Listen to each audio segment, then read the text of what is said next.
Hi hello ನಮಸ್ಕಾರ ವಿದ್ಯಾರ್ಥಿಗಳೇ, ಎಲ್ಲರೂ ಹೇಗಿದ್ದೀರಿ? ಎಲ್ರಿಗೂ ನಮ್ಮ ಯೂಟ್ಯೂಬ್ ಚಾನಲ್ಗೆ ಎಲ್ರಿಗೂ ಹೃದಯ ತುಂಬಿ ಸ್ವಾಗತವನ್ನು ಕೋರ್ತಾ, ಏನು ಸರ್ ಭಾಳ ದಿನಗಳವರೆಗೂ ಕ್ಲಾಸ್ಗಳನ್ನೇ ಮಾಡಿತ್ತಿಲ್ಲ, ಭಾಳ ದಿನವರೆಗೂ ನಿಮ್ಗೆ ವಿಡಿಯೋಗಳೇ ಬಂದಿಲ್ಲ ಅಂತೇಳಿ ಕೆಲವು ವಿದ್ಯಾರ್ಥಿಗಳು ಕೇಳ್ತಾ ಇದ್ರಿ. ಸೊ ನಾನಿಲ್ಲಿ ಕೆಲವೊಂದು ಈ ಒಂದು 2025 ಮತ್ತು 26ನೇ ಒಂದು ಶೈಕ್ಷಣಿಕ ವರ್ಷದ ತಯಾರಿಗೋಸ್ಕರ ಕೆಲವು ಸಮಯಗಳು ಬೇಕಾಯಿತು. ಇನ್ನು ಮುಂದೆ ಹಾಗಲ್ಲ, ಪ್ರತಿ ಕ್ಲಾಸ್ಗಳು ಮತ್ತು ಪ್ರತಿ ತಿಂಗಳಲ್ಲಿ ನಡೆಯುವಂತಹ ಒಂದು ಕ್ವಶನ್ಗಳನ್ನು ಅನಾಲಿಸಿಸ್ಗಳನ್ನು ಮಾಡ್ತಾ ಬಂದಿದ್ದೇನೆ. ಜೊತೆಗೆ ಎಲ್ಲ ವಿದ್ಯಾರ್ಥಿಗಳಿಗೆ, ಅದು ಪ್ರಥಮ ಪಿ ಯು ಸಿ ಆಗಲಿ ಅಥವಾ ದ್ವಿತೀಯ ಪಿ ಯು ಸಿ ಆಗಲಿ, ನಿಮಗೆ ಈ ಒಂದು ಶೈಕ್ಷಣಿಕ ವರ್ಷ ಅಂದರೆ ಇಯರ್ ಪ್ಲ್ಯಾನ್ ಅಂತ ಬರ್ತದೆ. ಆ ಇಯರ್ ಪ್ಲ್ಯಾನ್ ಪ್ರಕಾರ ಯಾವ ತಿಂಗಳಲ್ಲಿ ಎಷ್ಟೆಲ್ಲ ಪಾಠಗಳು ಮುಗಿದ ನಂತರ ಆ್ಯನ್ಯುವಲ್ ಎಕ್ಸಾಮ್ಗೆ ಮತ್ತು ಕಿರು ಪರೀಕ್ಷೆಗಳಿಗೆ ಮತ್ತು ಅರ್ಧವಾರ್ಷಿಕ ಪರೀಕ್ಷೆಗಳಿಗೆ ಬೇಕಾಗಿರುವಂತಹ ಇಂಪಾರ್ಟೆಂಟ್ ಮತ್ತು ಸಂಭಾವನೀಯ ಪ್ರಶ್ನೆಗಳು. ಎಕ್ಸಾಂಪಲ್ ಆಗಿ ತೆಗೆದುಕೊಳ್ಳಿ, ಜೂನ್ ತಿಂಗಳು ಮುಕ್ತಾಯವಾಗಿದೆ. ಜೂನ್ ತಿಂಗಳಲ್ಲಿ ಯಾವೆಲ್ಲ ಅಧ್ಯಾಯಗಳು ಮುಗಿದಿವೆ, ಆ ಅಧ್ಯಾಯಗಳ ಆಧಾರದ ಮೇಲೆ ನಿಮ್ಗೇನಪ್ಪ ಅಂತಂದರೆ ತಿಂಗಳಲ್ಲಿ ನಿಮಗೆ ಕೆಲವು ನಿಮ್ಮ ಶಿಕ್ಷಕರು ಹೇಳಿರುವಂತಹ ಕೆಲವೊಂದು ಇತಿಹಾಸದ ಅಧ್ಯಾಯಗಳನ್ನು ಆಧಾರವಾಗಿಟ್ಟುಕೊಂಡು ನಾವೇನು ಮಾಡೀವಿ ಅಂತಂದರೆ, ಒಂದು ನಿಮಗೆ ಕಿರು ಪರೀಕ್ಷೆ ಆಗಿರ್ಬೋದು ಅಥವಾ ಅರ್ಧವಾರ್ಷಿಕ ಪರೀಕ್ಷೆಗಳಾಗಿರ್ಬೋದು, ವಾರ್ಷಿಕ ಪರೀಕ್ಷೆಗಳಾಗಿರ್ಬೋದು, ಈ ಎಲ್ಲ ಒಂದು ಪರೀಕ್ಷೆಗಳಿಗೆ ಸಂಭವನೀಯ ಪ್ರಶ್ನೆಗಳನ್ನು ಈ ವಿಡಿಯೋದಲ್ಲಿ ನಿಮಗೆ ತೆಗೆದುಕೊಂಡು ಬಂದಿದ್ದೀವಿ. ವಿಡಿಯೋ ಭಾಳ ಅಂದರೆ ಇಂಟ್ರೆಸ್ಟಿಂಗ್ ಆಗಿದೆ. ದಯವಿಟ್ಟು ವಿಡಿಯೋವನ್ನು ಕೊನೆ ತನಕ ಸ್ಕಿಪ್ ಮಾಡದೆ ಕೊನೆ ತನಕ ನೋಡಿ ಮತ್ತು ನಿಮ್ಮ ಸ್ನೇಹಿತರು ಸಹ ಈ ವಿಡಿಯೋವನ್ನು ಶೇರ್ ಮಾಡಿ ಅಂತ ಹೇಳ್ತೀನಿ. ನಮ್ಮದು ಸಣ್ಣದೊಂದು ರಿಕ್ವೆಸ್ಟ್ ಏನು ಅಂತಂದರೆ, ನಮ್ಮ ಚಾನಲನ್ನು ಇನ್ನೂ ಯಾರು ಸಬ್ಸ್ಕ್ರೈಬ್ ಆಗಿಲ್ಲ, ದಯವಿಟ್ಟು ನಮ್ಮ ಚಾನಲ್ ಸಬ್ಸ್ಕ್ರೈಬ್ ಮಾಡ್ಕೊಳ್ಳಿ. ಮತ್ತು ನಮ್ಮದೊಂದು ಸಣ್ಣ ಟೆಲಿಗ್ರಾಮ್ ಗ್ರೂಪ್ ಇದೆ. ಆ ಗ್ರೂಪಿನ ಲಿಂಕನ್ನು ಡಿಸ್ಕ್ರಿಪ್ಷನಲ್ಲಿ ಕೊಟ್ಟಿದ್ದೀನಿ. ಅಲ್ಲಿ ಹೋಗಿ ಆ ಲಿಂಕನ್ನು ಬಳಸ್ಕೊಂಡು ಅಲ್ಲಿ ನಿಮಗೆ ಬೇಕಾಗಿರುವಂಥ ನೋಟ್ಸ್ಗಳನ್ನು ಪಡ್ಕೊಳ್ಳಿ ಅಂತ ಹೇಳ್ತೀನಿ. ಹಾಗಾದರೆ ಬನ್ನಿ, ತಡ ಮಾಡೋದು ಬೇಡ. ಈಗ ಜೂನ್ ತಿಂಗಳಲ್ಲಿ ಅಂತಂದಾಗ ಈ ಒಂದು ವಿಡಿಯೋದಲ್ಲಿ ನಿಮಗೆ ಇತಿಹಾಸ ಪ್ರಥಮ ಪಿ ಯು ಸಿ ವಿದ್ಯಾರ್ಥಿಗಳಿಗೆ ಜಾಗತಿಕ ಇತಿಹಾಸ ಈ ಒಂದು ಇತಿಹಾಸ ವಿಭಾಗವಾಗಿರುವುದರಿಂದ ಈ ಒಂದು ಇತಿಹಾಸಕ್ಕೆ ಸಂಬಂಧಪಟ್ಟಂಥ ಜೂನ್ ತಿಂಗಳಲ್ಲಿ ಆಗಿ ಹೋಗಿರುವಂತಹ ಅಧ್ಯಾಯ ಮತ್ತು ಸಿಲೆಬಸ್ಗೆ ಅನುಗುಣವಾಗಿ ಏನು ಮೊದಲನೇ ಪಾಠ ಅಧ್ಯಾಯ ಪೀಠಿಕೆ ಆಗಿರ್ಬೋದು, ಅಥವಾ ಅದರಲ್ಲಿ ಅರ್ಥ ಮತ್ತು ವ್ಯಾಖ್ಯಾನಗಳ ಮೇಲೆ, ಮತ್ತು ಎರಡನೇ ಅಧ್ಯಾಯ ಮಾನವನ ವಿಕಾಸದ ಕತೆ, ಮತ್ತು ಅಧ್ಯಾಯ 3 ಪ್ರಾಚೀನ ನಾಗರಿಕತೆಗಳ ಇತಿಹಾಸ, ಅದರಲ್ಲಿ ಬರುವಂಥ ಪೀಠಿಕೆ, ಈ ಆಧಾರವಾಗಿಟ್ಟುಕೊಂಡು ನಾವೇನು ಮಾಡಿದ್ದೀನಿ ಅಂತಂದರೆ ಈ ಒಂದು ವಿಡಿಯೋದಲ್ಲಿ ನಿಮಗೆ ಕಿರು ಪರೀಕ್ಷೆಯ ಒಂದು ಪ್ರಶ್ನೆ ಪತ್ರಿಕೆಯನ್ನು ತೆಗೆದುಕೊಂಡು ಬಂದಿದ್ದೀನಿ. ಜೂನ್ ತಿಂಗಳಲ್ಲಿ ಯಾವ ಅಧ್ಯಾಯ ಮೇಲೆ ನಿಮಗೆ ಬರ್ಬೋದು ಕಿರು ಪ್ರಶ್ನೆಯಲ್ಲಿ ಪರೀಕ್ಷೆಗಳಂತೇಳಿ, ಮತ್ತು ಅರ್ಧವಾರ್ಷಿಕೆಯಲ್ಲಿ ಪ್ರಥಮ ಪಿ ಯು ಸಿ ವಿದ್ಯಾರ್ಥಿಗಳಿಗೆ ಯಾವ ಪ್ರಶ್ನೆಗಳು ಸಂಭವನೀಯ ಮತ್ತು ಯಾವೆಲ್ಲ ವರ್ಷಗಳು ಬಂದಿವೆ ಎಂಬುದನ್ನು ಸಹ ಇಲ್ಲಿ ಕೊಡ್ತಾ ಬಂದಿದ್ದೀನಿ.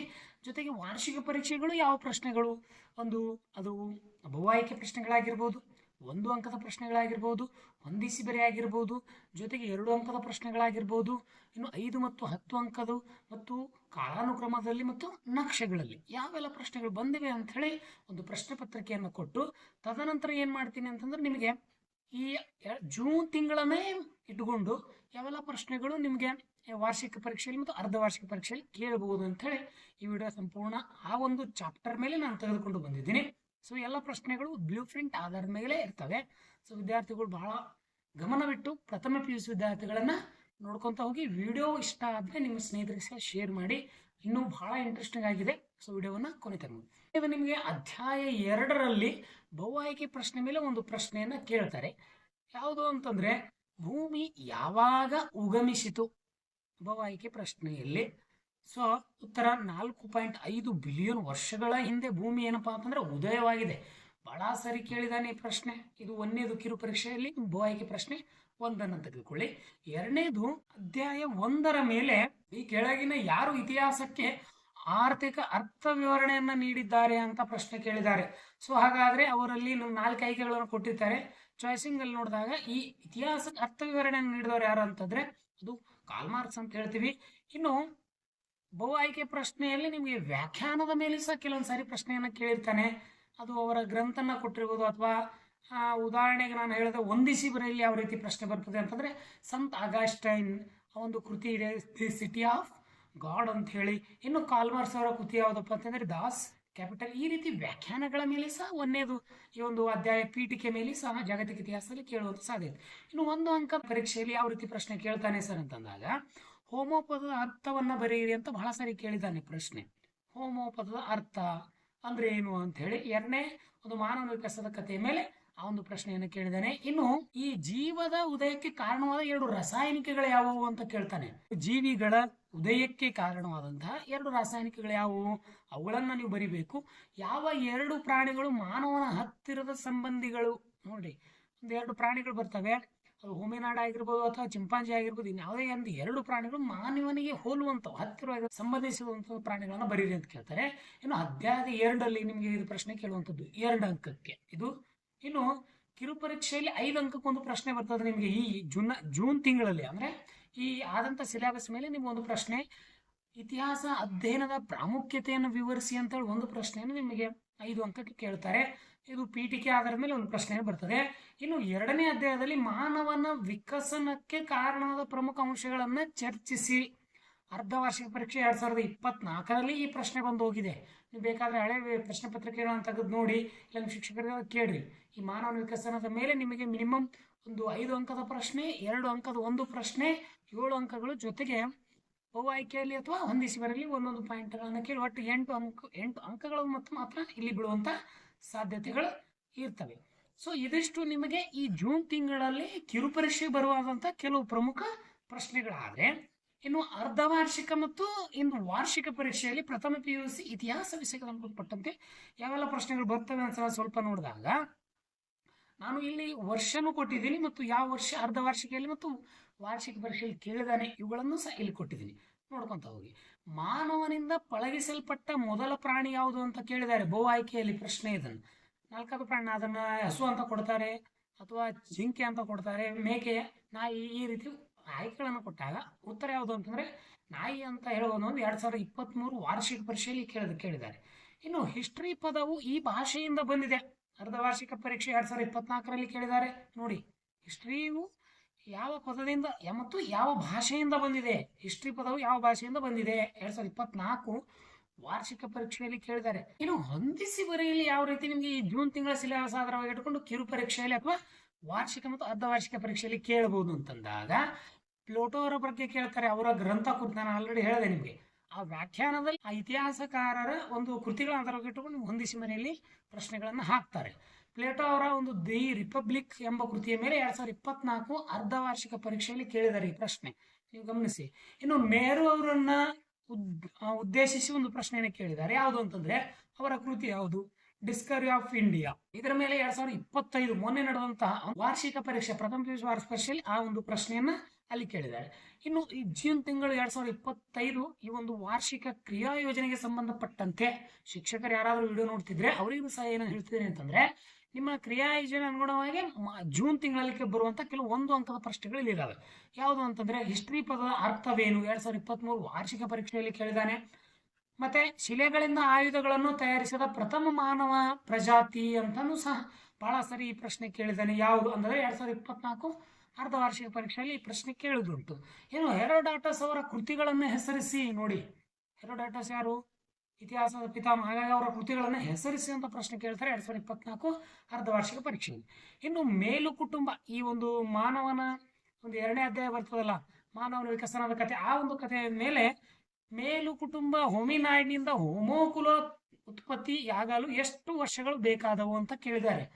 ಆ ಒಂದು ಪ್ರಶ್ನೆಯನ್ನು ನಿಮ್ಗೆ ಅಲ್ಲಿ ಕೇಳುವಂತ ಸಾಧ್ಯ ಇರ್ತದೆ. ಅದು ಯಾವಾಗ 2024 ಅರ್ಧವಾರ್ಷಿಕ ಪರೀಕ್ಷೆಯಲ್ಲಿ ಸಹ ಕೇಳಿದ್ದೇನೆ. ಅಲಿಪ್ತ ಚಳುವಳಿಯ ಶಿಲ್ಪಿ ಯಾರು ಅಂತ 2025ರಲ್ಲಿ ಒಂದು ವಾಕ್ಯದಲ್ಲಿ ಒಂದು ಪ್ರಶ್ನೆಯನ್ನು ವಾರ್ಷಿಕ ಪರೀಕ್ಷೆ ಕೇಳಿದ್ದಾರೆ. ಇನ್ನು ಈ ಮಾನವನ ವಿಕಸನ ಕಥೆಯ ಮೇಲೆ, ಯಾಕಂದ್ರೆ ನಾನು ಯಾಕೆ ಇವತ್ತಿತ್ತು ಹೇಳ್ತಿದ್ದೀನಿ ಅಂತಂದ್ರೆ, ಜೂನ್ ತಿಂಗಳಲ್ಲಿ ಆಲ್ರೆಡಿ ಸಿಲೆಬಸ್ 1ನೇ ಅಧ್ಯಾಯ ಮತ್ತು ಅದರಲ್ಲಿ 1.1 ಪೀಠಿಕೆ, 1.2 ವ್ಯಾಖ್ಯಾನಗಳು ಮುಕ್ತಾಯ ಆಗಿರಬೇಕು. 2ನೇ ಅಧ್ಯಾಯದಲ್ಲಿ ಮಾನವನ ವಿಕಸನ ಕಥೆ ಪಾಠ ಸಂಪೂರ್ಣ ಮುಕ್ತಾಯ ಆಗಿರಬೇಕು. 3ನೇ ಅಧ್ಯಾಯದಲ್ಲಿ ಪ್ರಾಚೀನ ನಾಗರಿಕತೆಗಳಲ್ಲಿ 1ನೇ ಪಾಯಿಂಟ್ ಪೀಠಿಕೆಯನ್ನ ಸಂಪೂರ್ಣವಾಗಿ ಕ್ಲಿಯರ್ ಆಗಿರುತ್ತೆ. ಎಷ್ಟು ಏನಪ್ಪಾ ಅಂತಂದ್ರೆ ಜೂನ್ ತಿಂಗಳಲ್ಲಿ ನಿಮಗೆ ಸಿಲೆಬಸ್ ಕಂಪ್ಲೀಟ್ ಆಗಿರಬೇಕು. ಅದರ ಆಧಾರವಾಗಿ ಇಟ್ಟುಕೊಂಡು ಈ ಪ್ರಶ್ನೆಗಳನ್ನ ತೆಗೆದುಕೊಂಡು ಬಂದಿದ್ದೀನಿ. ಸೊ ಹೇಗೆ ಅನಿಸ್ತು ಅಂತ ಕಮೆಂಟ್ ಮೂಲಕ ಕಮೆಂಟ್ಗಳನ್ನ ಹಾಕಿ. ಇನ್ನು ದ್ವಿಪಾದ ಚಲನೆ ಅಂದರೆ ಅಂತ 1 ಅಂಕಕ್ಕೆ ನಿಮಗೆ ಬಹಳ ಸಾರಿ ವಾರ್ಷಿಕ ಪರೀಕ್ಷೆಯಲ್ಲಿ ಕೇಳೋದುಂಟು. ಸೊ ಇವಿಷ್ಟನ್ನ ಏನ್ ಮಾಡಿ ಒಂದ್ ಕಡೆ ನೀವು ಬುಕ್ಸ್ ಅಲ್ಲಿ ತಗೊಳ್ಳಿ, ಅಥವಾ ಒಂದು ಕಡೆ ನೀವು ಪೆನ್ಸಿಲ್ ಅಥವಾ ಪೆನ್ ತಗೊಂಡ್ಕೊಂಡು ಬರ್ಕೊಂಡು ನೋಟ್ ಮಾಡ್ಕೊಳ್ಳೋದ್ರೆ ಒಳ್ಳೇದು. ಇದನ್ನ ನಾನು PDF ಟೆಲಿಗ್ರಾಫಲ್ಲಿ ಹಾಕಿರ್ತೀನಿ. ಸೊ ಅವುಗಳನ್ನ ಬಳಕೊಂಡು ನೀವು ಓದ್ಕೊಳ್ಳಿ ಅಂತ ಹೇಳ್ತೀನಿ. ಇನ್ನು 2 ಅಂಕಕ್ಕೆ ಯಾವ ರೀತಿ ಪ್ರಶ್ನೆಗಳನ್ನ ನೀವು ಕೇಳ್ತಾರೆ ಜೂನ್ ತಿಂಗಳ ಆಧಾರವಾಗಿ ಇಟ್ಟುಕೊಂಡು ಅಂತಂದಾಗ, ನಿಮ್ಗೆ ವಾರ್ಷಿಕ ಪರೀಕ್ಷೆ ತಯಾರಿಗೆ ಸಂಬಂಧಪಟ್ಟಂತ ವಿಷಯಗಳನ್ನ ಹೇಳ್ತಾ ಇದ್ದೀನಿ. ಇತಿಹಾಸದ ಯಾವ್ದಾದ್ರು 2 ವೃತ್ತಿಪರ ಉಪಯೋಗಗಳನ್ನ ತಿಳಿಸಿ ಅಂತ ಕೇಳ್ತಾರೆ. ಇದು ಸರ್ 2 ಉಪವೃತ್ತಿಗಳು ಅಂದರೆ ಒಂದು IAS IPS ಯಾವ ಹುದ್ದೆಗಳು ಬರ್ತಾವಲ್ಲ ಸರ್ಕಾರಿ ಹುದ್ದೆಗಳು ಅವುಗಳನ್ನು ಓದಲಿಕ್ಕೆ ಪಡಿಲಿಕ್ಕೆ ಮತ್ತು ನಾವು ಅದರಲ್ಲಿ ನಮ್ಮ ಕನಸನ್ನು ಕಟ್ಕೊಳ್ಳೋಕ್ಕೆ ಈಸಿ ಆಗ್ತದೆ ಅಂತ ಹೇಳ್ತೀವಿ. 2024 2023 2024 ಅರ್ಧ ವಾರ್ಷಿಕ ಮತ್ತು ವಾರ್ಷಿಕ ಪರೀಕ್ಷೆಯಲ್ಲಿ ಇದನ್ನು ಕೇಳಿದ್ದಾನೆ. ಇನ್ನು ಭೂಮಿಯ ಉಗಮ ಹಾಗೂ ವಿಕಸನ ಯಾವುದಾದರೂ 2 ಸಿದ್ಧಾಂತಗಳನ್ನು ಬರೆಯಿರಿ. ಬಹಳ ಸರಿ ಪ್ರಶ್ನೆಗಳನ್ನು ಕೇಳಿದ್ದಾನೆ.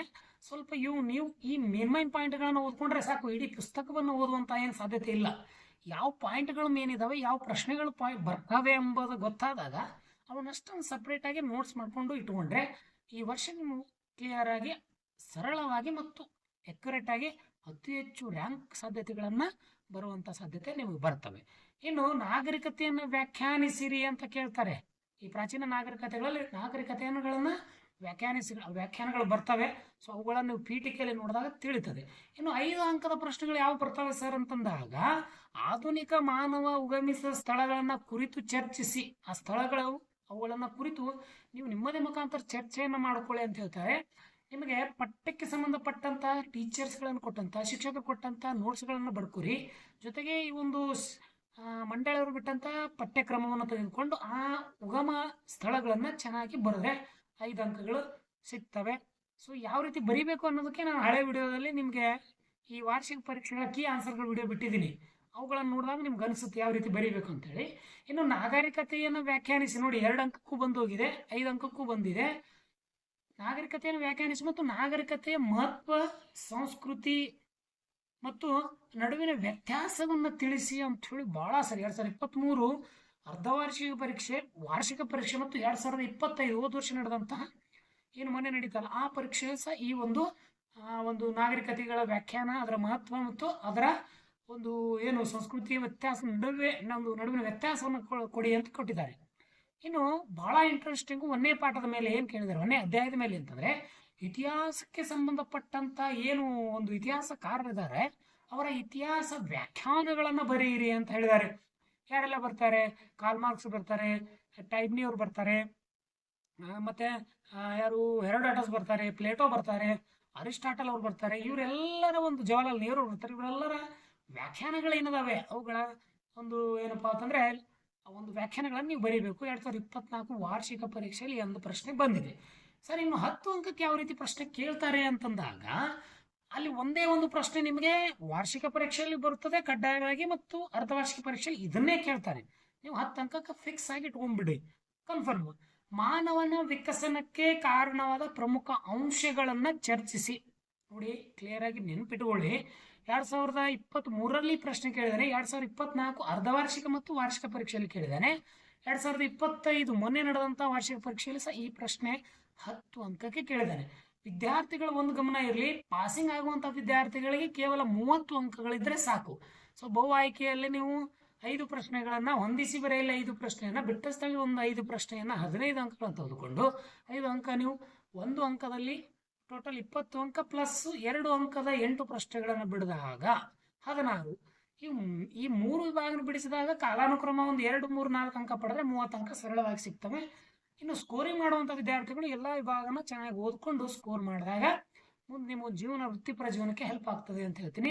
ಇನ್ನು ಕಾಲಾನುಕ್ರಮದಲ್ಲಿ ಈ ಜೂನ್ ತಿಂಗಳಿಗೆ ಸಿಲೆಬಸ್ ಪಟ್ಟಂತೆ ಅದು 1ನೇ ಅಧ್ಯಾಯ ಆಗಿರ್ಬೋದು, 2ನೇ ಅಧ್ಯಾಯ ಆಗಿರ್ಬೋದು, 3ನೇ ಅಧ್ಯಾಯದ ಪೀಠಿಕೆ ಸಂಬಂಧಪಟ್ಟ ಯಾವುದು ಪ್ರಶ್ನೆಗಳು ಬರ್ತವೆ ಸರ್ ಕಾಲಾನುಕ್ರಮದಲ್ಲಿ. ಕೇವಲ ಒಂದು ಪ್ರಶ್ನೆ ಕಡ್ಡಾಯವಾಗಿ ಬರ್ತದೆ, ನಾನು ಬರ್ಕೊಂಬಿಡಿ. ಭೂಮಿಯ ಉಗಮ ಯಾವಾಗ ಆಯಿತು ಅಂತ ಕೇಳಿದ್ರೆ ಭಾಳ ಸರಿ ಪ್ರಶ್ನೆ. ಈ ಒಂದು ಪ್ರಶ್ನೆಯನ್ನು ಸ್ವಲ್ಪ ಗಮನ ಇಟ್ಟಿದ್ರೆ ಕಾಲಾನುಕ್ರಮದಲ್ಲಿ ಕೇಳುವಂಥ ಸಾಧ್ಯತೆ ಇದು ಕಡ್ಡಾಯವಾಗಿ 2023 ಮತ್ತು 2025ರಲ್ಲಿ ಕೇಳಿದ್ದಾರೆ. ಇನ್ನು ಭೂಪಟದಲ್ಲಿ ಯಾವುದೇ ಆದಂಥ ಪ್ರಶ್ನೆಗಳು ಇಲ್ಲಿ ಬರೋದಿಲ್ಲ, ಗೊಂದಲ ಆಗಬೇಡಿ. ಯಾಕಂದರೆ ಇಲ್ಲಿ ಭೂಪಟಗಳಿಗೆ ಸಂಬಂಧಪಟ್ಟಂತೆ ಯಾವುದೋ ಪ್ರಶ್ನೆಯನ್ನು ನೀಲನಕ್ಷೆಯಲ್ಲಿ ಆಗಲಿ ಅಥವಾ ಪಠ್ಯಕ್ರಮದಲ್ಲಿ ನೀಡಿಲ್ಲ. ನೀವು ಅಭ್ಯಾಸವನ್ನು ನೋಡಿದರೆ ಗೊತ್ತಾಗುತ್ತದೆ. ಸೊ ಇಷ್ಟು ಏನಪ್ಪ ಅಂತಂದರೆ ಈ ಒಂದು 2025 ಜೂನ್ ತಿಂಗಳಲ್ಲಿ ನಿಮ್ಮ ಶಿಕ್ಷಕರು ನಿಮಗೆ ನಿಗದಿಪಡಿಸಿದಂಥ ಸಿಲೆಬಸ್ಗೆ ತಕ್ಕಂಥ ಕೆಲವೊಂದು ಪ್ರಶ್ನೆ ಮಾಹಿತಿಯನ್ನು ಈ ಒಂದು ವಿಡಿಯೋದಲ್ಲಿ ತೆಗೆದುಕೊಂಡು ಬಂದಿದ್ದೀನಿ. ಈ ವಿಡಿಯೋ ಹೇಗೆ ಅನಿಸ್ತು ಅಂತೇಳಿ ನನಗೆ ಕಮೆಂಟ್ ಮೂಲಕ ತಿಳಿಸಿ. ಅತಿ ಹೆಚ್ಚು ನಿಮ್ಮ ಸ್ನೇಹಿತರಿಗೆ ಶೇರ್ ಮಾಡಿ, ಯಾಕಂದರೆ ಭಾಳ ಜನ ವಿದ್ಯಾರ್ಥಿಗಳಿಗೆ ಇಂಥವು ಹೆಲ್ಪ್ ಆಗ್ತಿರ್ತವೆ. ಸೊ ಸ್ಕೋರ್ ಆಗಲಿ ಅನ್ನುವಂಥ ಉದ್ದೇಶವನ್ನು ಇಟ್ಕೊಂಡಿನಿ. ಒಳ್ಳೆಯ ಕೆಲಸ ನಮ್ಮಿಂದ ನಿಮ್ಮಿಂದ ಮಾಡೋಣ ಅಂತ ಹೇಳ್ತೀನಿ. ನಿಮ್ಮ ಕಮೆಂಟ್ ಏನೇ ಇರಲಿ ಕಮೆಂಟ್ ಮೂಲಕ ತಿಳಿಸಿ, ಒಂದು ಲೈಕ್ ಕೊಡಿ, ನಿಮ್ಮ ಮೆಚ್ಚುಗೆಯನ್ನು ವ್ಯಕ್ತಪಡಿಸಿ, ಹಾಗೆ ನಮ್ಮ ಚಾನಲ್ನ ಸಬ್ಸ್ಕ್ರೈಬ್ ಮಾಡಿ ಅಂತ ಹೇಳ್ತೀನಿ. ಸೊ ಎಲ್ರಿಗೂ ಈ ವಿಡಿಯೋ ಇಷ್ಟ ಆಗಿದೆ ಸೊ ಅನ್ಕೋತೀನಿ. ಸೊ ಎಲ್ರಿಗೂ ಧನ್ಯವಾದಗಳು, ನಮಸ್ಕಾರ.